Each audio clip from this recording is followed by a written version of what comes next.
Government shutdown. Moving on, but still with the government. We shut down again. Have you heard that on the news? On September 30th, we shut the government down again. I guess I don't have much to say other than bring it on. I mean, and I know, how bad will it get? Are we going to shut down parks and forests? I don't know. Are we going to stop paying Social Security checks? I don't know. Are we going to pay the military and the veterans and the VA disability? I don't know. I just pay it. know. They always do. Yeah, they always do. It's just more baloney. We got $35 trillion in debt. I mean, we have urged you over the last 2.5 years to make your way over to usdebtclock.org, I believe it is. My gosh. I mean, we're in so much trouble.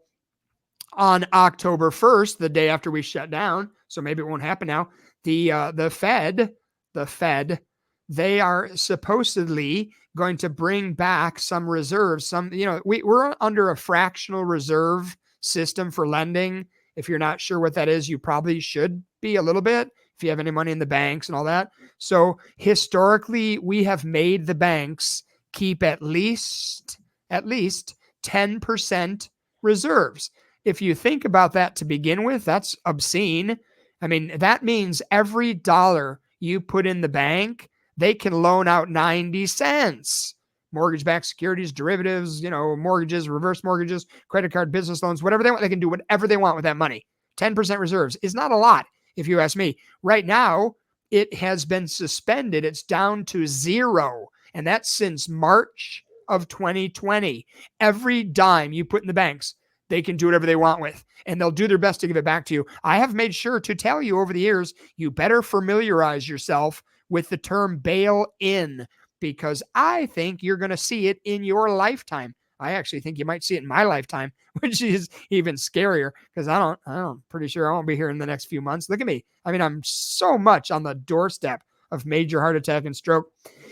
Anyway, the fractional reserve, and I do have an article on that later too. If I can get to it, I'll swing back to that one. But you really should make sure you look at that.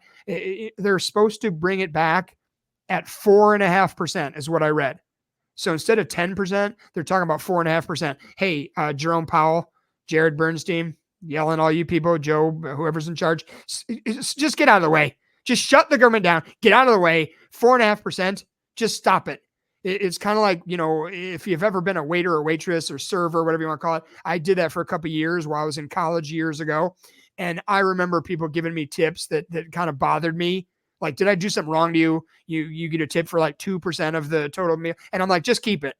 I feel that way. It's like, don't insult me. You either do the right thing or don't.